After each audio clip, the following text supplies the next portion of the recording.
Alors, est-ce que je sais encore comment ça fonctionne ce truc? Bonjour, bienvenue sur mon podcast créatif. Je reviens après 2 ans entiers, je crois, d'arrêt ou de pause. Alors on va reprendre, on va voir si j'ai gardé encore quelques réflexes. Pour commencer, pour ceux qui peut-être n'étaient pas là avant, je m'appelle Anna. J'avais commencé ce podcast il y a très longtemps, j'ai fait une grosse pause.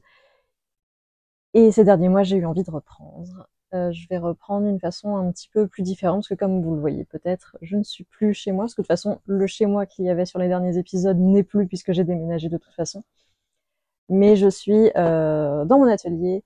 Je vais centrer ce podcast un peu plus sur un côté pro. Je vais toujours montrer ce que je tricote avec tout type de laine. Mais j'avais aussi un peu envie d'y ajouter un peu plus le pro, voilà, vous êtes prévenus, sachant que la partie le bruit des aiguilles sera plutôt à la fin du podcast, donc si c'est quelque chose qui ne vous intéresse pas, ce sera facile à sauter. Ce que je voulais dire également, c'est que la fréquence, alors je vais m'engager sur rien du tout parce que c'est une reprise, mais je sais d'ores et déjà que je repartirai pas sur une fréquence d'un podcast par semaine, qui est beaucoup trop parce que de toute façon je ne tricote plus autant qu'avant. Pas parce que je veux pas, mais parce que j'ai plus le temps. Voilà. Alors on a un peu gagné en production value comme on dit. J'ai maintenant un micro qui est très très près de mon cou et j'espère que je ne vais rien faire frotter contre le micro. On va découvrir ça au montage. Aujourd'hui du coup on va parler de projets en cours. J'ai pas amené de projet terminé parce que de toute façon j'ai pas terminé grand chose dernièrement, ou ce que j'ai terminé je l'ai offert.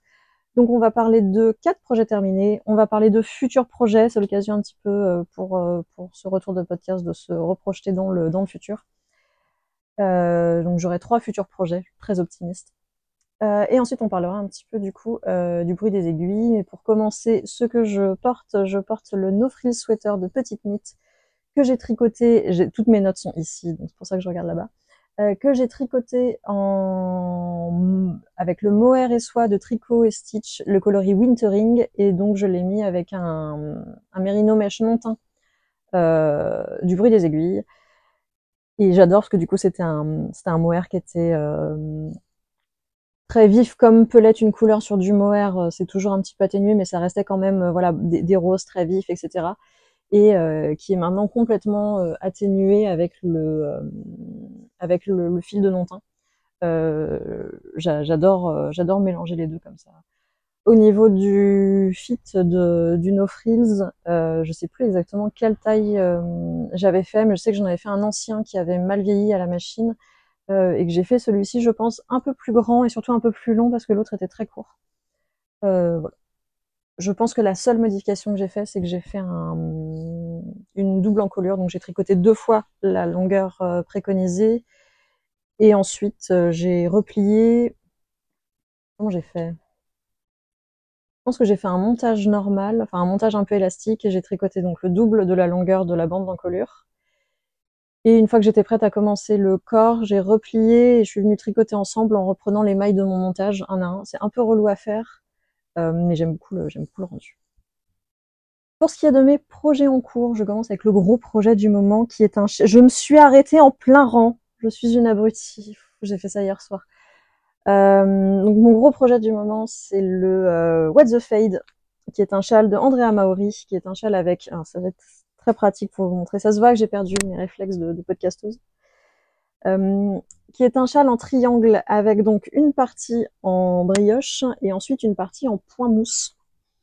C'est un modèle que j'ai déjà fait et du coup je tricote ce modèle-ci pour ma nièce, puisqu'en fait je lui ai prêté mon châle lors d'un week-end en famille. Et elle m'a dit ah c'est quand même bien, j'en aimerais bien un.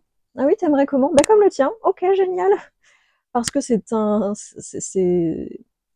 long. Je me souviens déjà que j'en avais marre du point mousse sur mon autre châle. Et encore la motivation était haute parce que c'était pour moi, elle était plus facile. Là, étant donné que c'est pas pour moi, que je connais déjà le patron, Mais donc c'est le gros projet sur lequel voilà, j'avance beaucoup en ce moment pour le finir au plus vite, surtout pour pouvoir lui offrir au plus vite, parce que même si l'hiver ne fait que commencer, j'aimerais bien qu'elle puisse en profiter cette année. Au niveau des couleurs, elle m'avait demandé des coloris d'automne. Donc je suis partie sur un dégradé de chez, alors un dégradé que j'ai créé, hein, mais toutes les laines viennent de chez Célène. Il y a des mélanges, c'est-à-dire il y a certains coloris qui sont sur sa base Merino Fingering Superwash. J'en ai d'autres j'en ai une autre qui est sur de la Merino Yak Nylon. Et il y en a une, je suis à peu près sûre que c'est de la 85. C'est l'équivalent de la 85-15 chez moi, parce que ce sont des 50 grammes et je crois reconnaître le rendu. Du coup, c'est parti pour les coloris. Le premier, qui est le crème, qui est comme un neutre avec des légères variations qui partent un peu plus vers le jaune, d'autres un peu plus vers le gris. C'est très léger, mais c'est très très très très joli, c'est latte. Ensuite, cette version avec les petites speckles, c'est du coup le One of a Kind qui faisait partie, je pense, d'un kit chaussettes, mais tout n'était pas en kit. Enfin bref, ça permettait de faire une belle transition en fait vers le troisième qui est coloris, qui est Elise. Il me semble que c'est celui-ci qui est sur du yak. Et ensuite, nous avons de mémoire Noisette et Chocolat, qui se verra peut-être mieux sur sa version en mousse. Voilà, donc le principe du châle, c'est que il y a 2 dégradés. En fait, normalement, le châle, il se fait en 6 écheveaux. À la base, j'en avais acheté 6. Mais le problème que j'avais, c'est que du coup, on avait 6 écheveaux pour faire un dégradé d'un côté, un dégradé de l'autre, puisque la brioche est certes réversible, mais elle n'est pas pareille des 2 côtés. Ça, c'est l'endroit, ça, c'est l'envers. Et je me souviens que sur le mien, celui que je m'étais fait, je n'avais que 5 écheveaux, et du coup, ce que j'avais fait, c'est que j'avais fait 3 couleurs d'un côté et 2 de l'autre. Et j'ai refait la même chose ici, parce que la sélection que j'avais faite aurait fait que, au moment où j'aurais eu le varié ici, j'aurais aussi eu le varié dans le dos. Et je sais pas pourquoi, mais ça me faisait un peu peur. J'avais peur que ce soit trop bariolé pour ma nièce. Donc j'ai fait le choix d'avoir un côté avec du coup pas mal de couleurs, etc. Et la possibilité d'avoir de l'autre côté une version un peu plus sobre, même si évidemment on voit un petit peu forcément c'est le principe de la brioche, hein. On voit un petit peu l'endroit à travers l'envers, si ça a un sens. Donc voilà, j'aime tout particulièrement le dégradé, alors surtout sur l'envers, le dégradé en point mousse. Mais regardez-moi un petit peu cette beauté. Alors, il est un peu plus cassé, évidemment, par le varié, mais je pense que ce sera un peu plus atténué quand j'aurai le latte à la fin pour venir finir. Je vais bouger ce micro parce que ça m'inquiète beaucoup trop. Alors voilà, c'est pas très beau comme positionnement, mais j'ai l'impression qu'il va beaucoup moins frotter contre mon cou ou contre mon col. Que dire de plus, du coup, sur ce châle, à part que j'aimerais bien qu'il soit fini. Alors du coup, comme j'ai un peu bidouillé les longueurs et que j'ai pas le même nombre de coloris, il va être un peu plus court que prévu. Mais étant donné qu'il est déjà monstrueusement grand, évidemment là je peux pas vous le montrer parce que j'ai vraiment commis une erreur de débutante en le laissant sur son câble. Il vit dans ce magnifique sac que je me suis acheté au Ch'ti Bazar, qui fait partie des sacs de chez Redesign Project, qui font du coup des sacs à projet en cuir.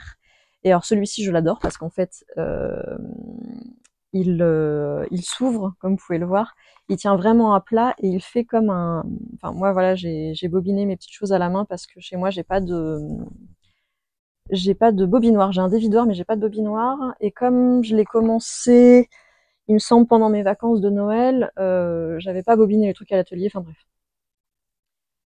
Et en fait, j'adore juste pouvoir avoir voilà ma laine dans ces petits compartiments.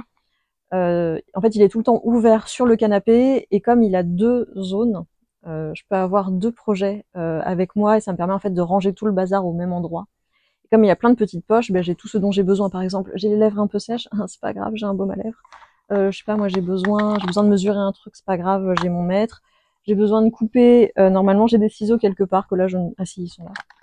Enfin voilà, je range tout là-dedans, j'ai un petit crochet, j'ai un petit carnet, j'ai de quoi mesurer, enfin j'adore. Et une fois que c'est fermé, ça se transporte, voilà, c'est très très joli. C'est un certain prix évidemment parce que c'est du cuir, mais franchement je l'adore. Mon projet suivant, vous l'avez entreaperçu du coup dans le sac, ce sont les Jolly Jelly Sock. Je vais jamais y arriver avec ce nom. Jolly Jellyfish Sock Set. Parce que du coup, il y a deux types de patrons, donc de Stone Knits, donc la reine des chaussettes en jacquard. C'est les premières chaussettes en full jacquard que je fais. J'avais déjà fait les Waiting for Henry, tout court, il y en a qu'un. Socks, alors je sais plus de qui c'était, mais qui avait voilà un petit peu de jacquard en haut que j'adore. Hein. Mais j'avais jamais vraiment fait beaucoup de jacquard sur les chaussettes. Et donc j'avais vraiment flashé sur ce modèle. J'adore les petites voilà les petites méduses. J'ai beau les regarder, je les trouve trop mignonnes en fait. Voilà, je les adore. Je les tricote donc dans les laines Le Bruit des aiguilles sur la base 85-15. Le bleu c'est Temps de nuit et le petit contrastant c'est un mini pêche. Pour le moment, vous voyez où j'en suis rendue, j'avais 20 grammes. Et il me reste ça que j'ai pas pesé, sachant qu'il me reste encore un petit bout de la dernière méduse à faire. Mais je pense qu'il faut au moins 2 mini. Mais voilà, c'est toujours pratique d'avoir des petits mini pour faire les contrastants. Et j'ai également dessus ce merveilleux petit marqueur. Est-ce qu'on va bien le voir parce qu'en fait, Stone Knits, elle fonctionne pas comme moi. Pour moi, quand je fais des chaussettes, en fait, mon début de rang correspond.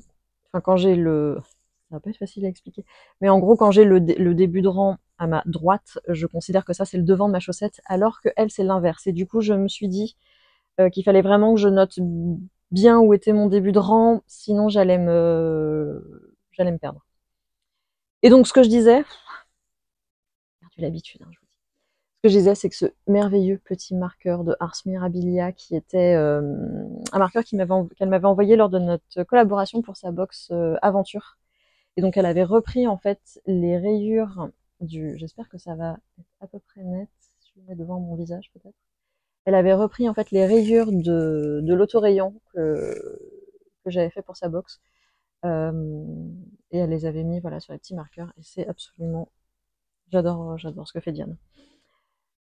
Pour en revenir aux chaussettes, qui d'ailleurs donc en plus que Charlotte elle met pas le début du rang là où moi je mets le début du rang, en plus elle commence ses chaussettes par les côtes. J'avais pas fait ça depuis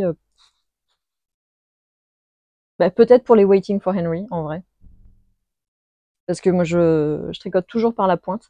Donc là, je suis c'est une nouvelle aventure, hein, vraiment, c'est toute une découverte. J'ai fait le corps, enfin le corps, la tige et le pied, enfin tout ce qui n'est pas pointe, côte et talon, on va dire, je les ai fait en 2,75, là où d'habitude je tricote en 2,25 mes chaussettes. Tout simplement parce que je n'avais pas de 2,5 chez moi. Là encore, je les ai commencés pendant mes vacances de Noël. Et, euh, et vraiment, c'était un besoin ardent. Hein. Je ne pouvais pas attendre de revenir à l'atelier pour prendre acheter des aiguilles dans le stock, le bruit des aiguilles. Il me fallait vraiment les commencer. Et comme je n'avais que des 2,75, j'ai tenté. Et au final, quand je passe mon pied, je me dis que c'est peut-être pas si mal que je sois passée directement sur de 2,75. Alors elle recommande je suis pas très très bonne pour lire les patrons en entier. J'ai un peu survolé ce qu'elle expliquait sur quand est-ce qu'elle attrapait ses fils sur l'envers. Et moi j'étais en mode oh mais je suis habituée au jacquard, je vais le faire tous les 3 rangs, j'ai pas envie que mes doigts de pied se prennent dans le truc. Et puis en fait j'ai relu ce qu'elle disait et elle disait que elle le fait tous les 9 rangs, enfin tous les 3, elle le fait tous les 5. Compliqué à expliquer. Qu'en gros, si elle a un écart entre une même couleur de 9 francs, c'est à partir de là qu'elle croise ses fils. Et donc, du coup, elle les croise sur le 4e, 5e. Alors que moi, si j'ai un espace de 5 mailles, c'est là où je croise sur le 3e. Et en fait, elle expliquait que si on croise trop souvent, ça rend le tissu rigide en fait. Et c'est vrai que pour des chaussettes, il faut pouvoir les enfiler. Donc j'ai pris sur moi et j'ai décidé de suivre ce qu'elle dit, parce qu'elle est quand même plus spécialiste que moi du jacquard sur les chaussettes. Ce qui fait que j'ai l'impression d'avoir des floats qui sont hyper longs, mais en même temps, si ça me permet de pouvoir les enfiler, c'est plutôt cool. Pour le moment, j'en suis à la première. J'espère très fort ne pas avoir le syndrome de la deuxième chaussette, parce que évidemment, j'ai pas acheté qu'un seul patron chez elle. En fait, elle faisait une promo pour 3 patrons achetés, le 4e était offert. Qu'est-ce que j'ai fait? J'en ai acheté 4. Donc forcément, maintenant que j'ai compris comment ça fonctionnait, j'ai envie de faire les autres. Mais je vais essayer d'être raisonnable, et surtout, j'ai tellement envie de les porter. Parce que hyper mignon. Voilà, donc peut-être que 2025 sera l'année des chaussettes en jacquard chez moi. Mon 3e projet en cours, qui est en cours mais que de temps en temps, parce que comme je mets tout mon temps sur le châle, je tricote celui-ci un petit peu moins. Bon, j'ai n'importe quoi aujourd'hui.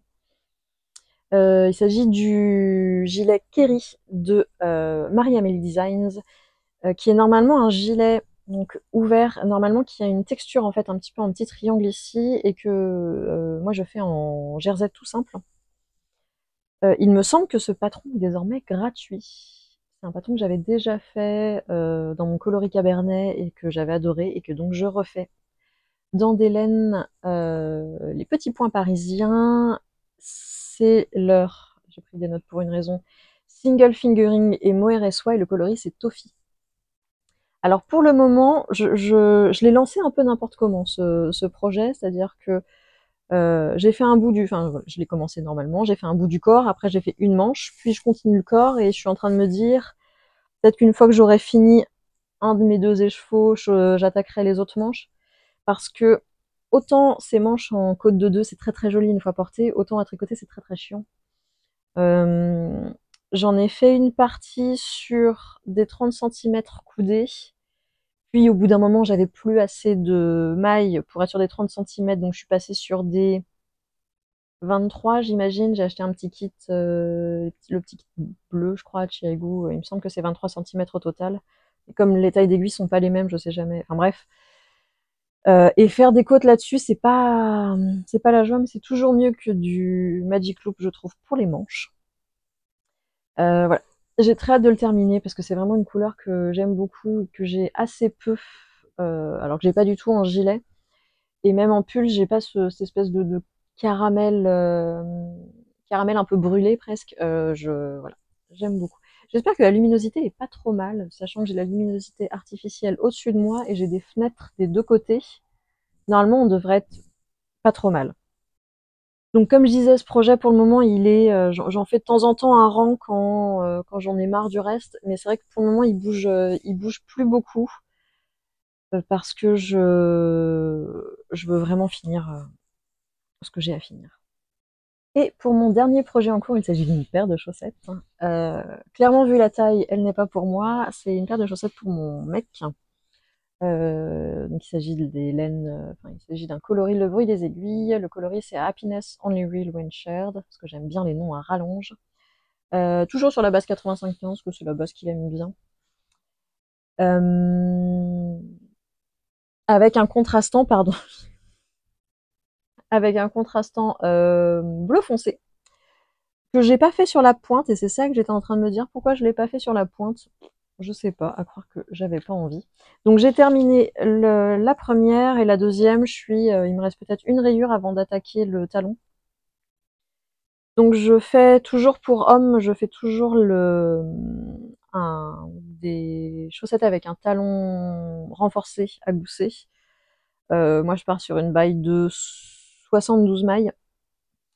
Et puis le talon renforcé, je fais toujours celui en œil de perdrix, donc c'est la base. Je me base grossièrement sur les explications des Day of Socks de The Sweater Collective, il me semble, de mémoire. Mais j'ai bidouillé quelques trucs pour les refaire à ma sauce, donc mais c'est vraiment juste histoire d'avoir les bonnes mesures, le bon compte. Et après voilà, il y a des petites choses que j'ai bidouillées. Souvent, c'est globalement la paire que j'emmène avec moi dans mon sac, sur laquelle je tricote 15 minutes à ma pause repas. Elles avancent pas autant que je voudrais, mais c'est vrai que les les jellyfish m'attiraient un petit peu plus à tricoter dernièrement, mais il faut vraiment que je finisse cette paire avant qu'il fasse trop chaud et que du coup ils les portent pas avant l'hiver prochain et que je lui dise ah tu portes jamais les chaussettes que je te fais. Je les garde dans mon petit pochon, mon petit sac à projet avec une illustration de Mylène qui est du coup en vente sur la boutique, sur le bruit des aiguilles. J'adore cette illustration. Je suis hyper contente de la collaboration qu'on a fait avec Mylène, c'était hyper chouette. Ensuite, pour les futurs projets, quand j'aurai terminé le châle qui fait la taille d'une tente et le gilet long, j'ai envie de me lancer dans le Ingrid Sweater de Petite Knit. J'essaierai de vous insérer une photo quelque part si je me souviens comment on fait ça sur le truc de montage. Et j'aimerais la tricoter dans la Nobis du Mohair d'Olon. Alors, je sais pas pourquoi, comme une abrutie, j'ai pas, y a pas d'étiquette en fait. J'ai pas été prendre la composition, mais le Mohair d'Olon, du coup, c'est une chèvrerie que j'ai, enfin, si, que j'ai découvert cet été en vacances. En fait, il y avait des visites pour voir donc cette personne qui élève des chèvres angora, donc pour faire du mohair. Et donc elle avait une petite boutique dans laquelle elle vendait également les pelotes faites à partir de ces laines. Moi je suis partie, du coup je suis à peu près sûre que c'est un mélange avec une laine de pays, une laine du coin. Donc c'est un mélange laine et mohair. On est sur une épaisseur DK, il me semble, de mémoire. C'est ni hyper doux, ni hyper rustique. On est vraiment sur une laine. On sent que c'est une laine qui est pas traitée, mais on n'est pas du tout sur quelque chose d'hyper sec. J'ai déjà fait un échantillon d'ailleurs que j'ai pas du tout emmené. D'ailleurs, je sais même plus où est l'échantillon. Évidemment, je suis rentrée des vacances où je me suis dit, ah, je vais faire ça, je vais faire l'échantillon, machin, machin.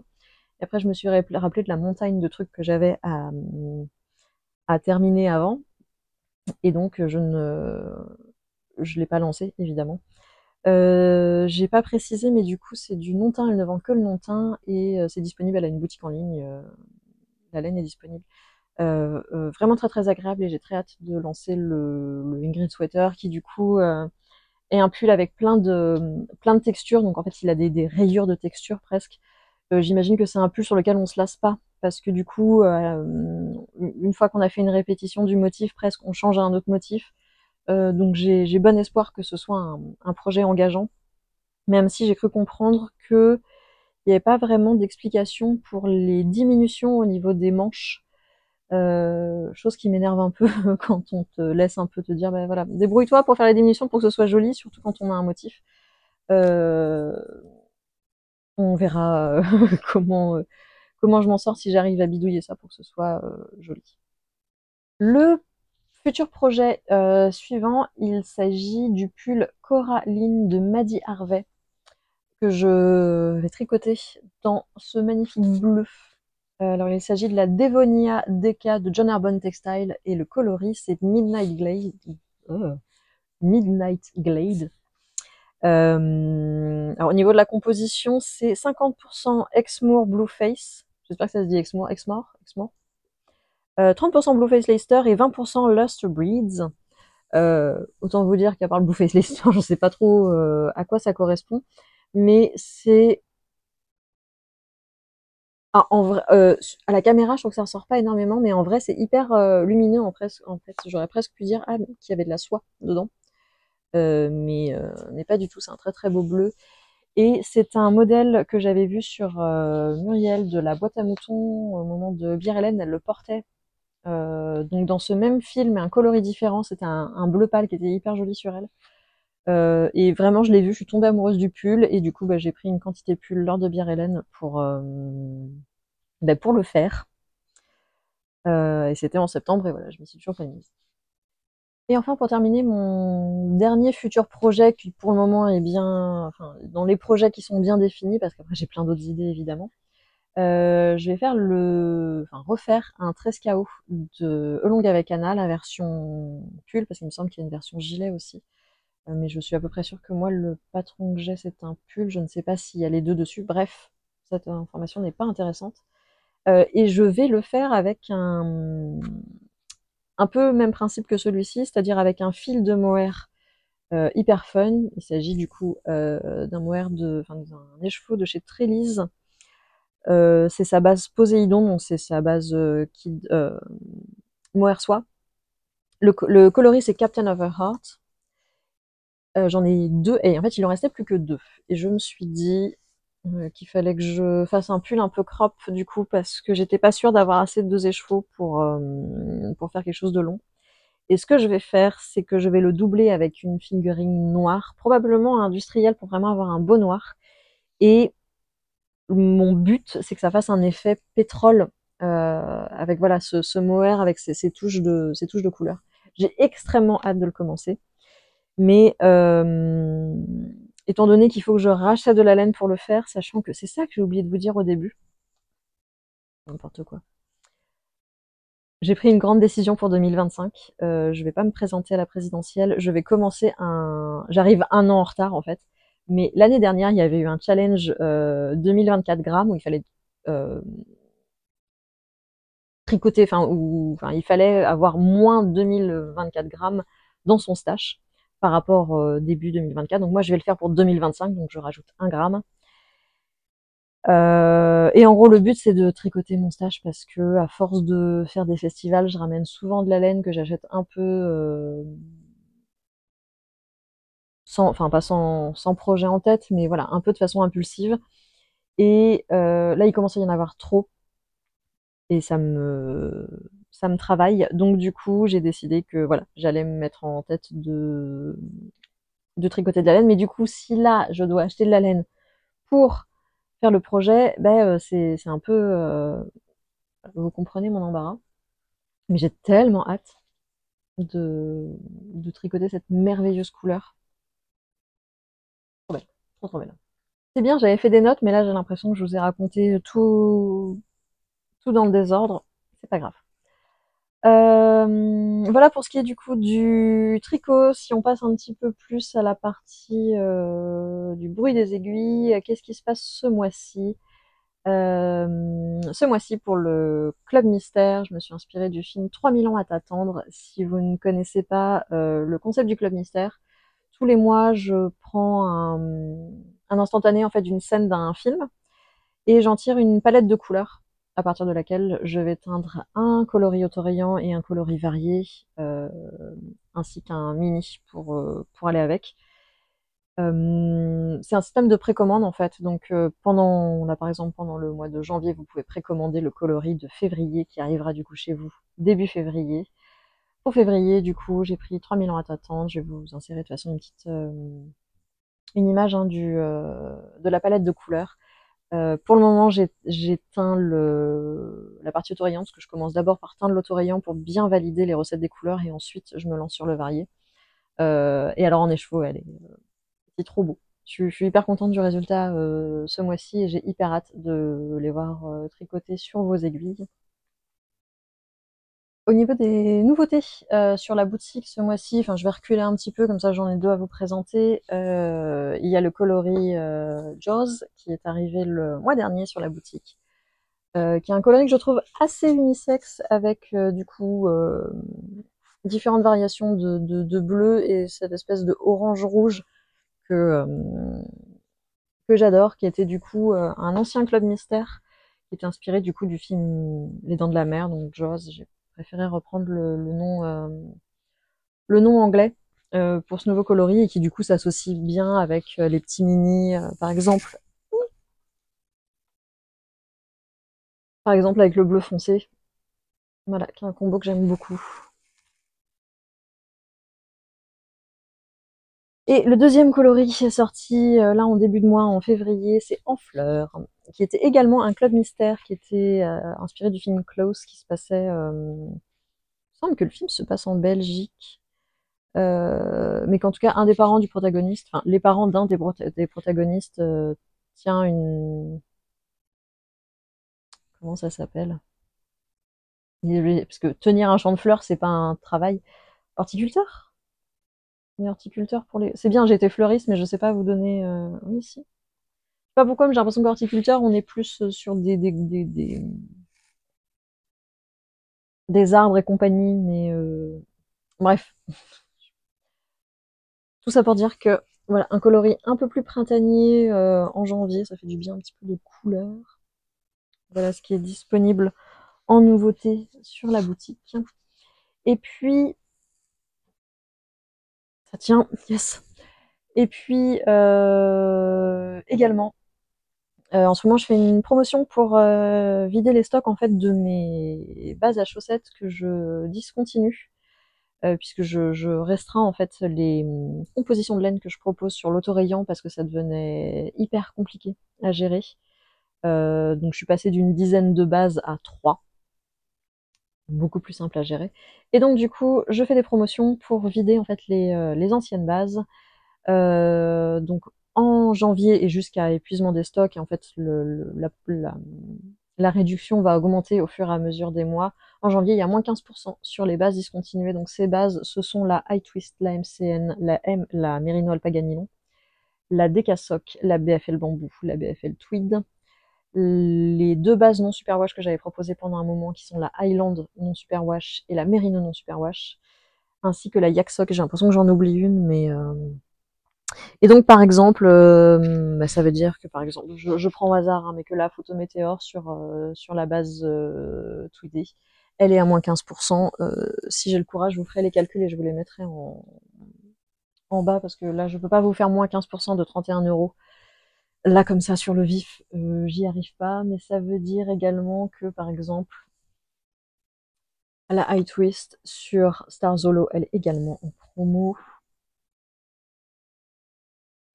Qu'est-ce que je peux vous montrer d'autre? Là, je dois avoir du bambou, il me semble, c'est la BFL Bambou sur la maison des dunes.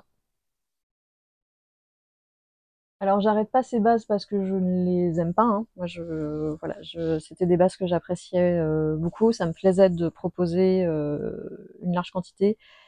En fait, en étudiant les statistiques de vente, je me suis rendu compte que globalement, il y avait 3 bases que je vendais vraiment, et ensuite le reste, c'était vraiment hyper anecdotique. Et que du coup, c'était compliqué de garder un stock sur plus de 50 coloris d'une dizaine de bases dont 70% en fait ne se vendaient pas vraiment. Et donc c'est pour ça que j'ai pris également la décision de... Alors on a été coupé parce que j'avais plus de place sur la carte mémoire, donc je vais essayer de finir vite parce que j'ai pas réussi à en libérer beaucoup. Je sais plus où j'en étais en tout cas, mais je disais que j'avais proposé d'autres bases en précommande, que ça n'avait pas vraiment pris non plus, donc j'ai décidé de me concentrer sur ce qui marchait parce que c'est aussi comme ça qu'on fait tourner une entreprise. À voir si dans les années à venir, voilà, ces bases-là, les bases qui sont actuellement sur la boutique changeront ou non. On verra selon les envies. C'est tout pour moi pour cette fois-ci. J'espère que ça vous a plu. Si vous ne l'êtes pas déjà, je vous encourage à vous abonner pour voir la prochaine vidéo. Sachant qu'il y a également 79 vidéos qui datent d'il y a un paquet de temps. Mais voilà, si vous voulez vous refaire un binge watching, c'est un plaisir pour moi de revenir. Je vous dis à la prochaine. Bonne journée et bon.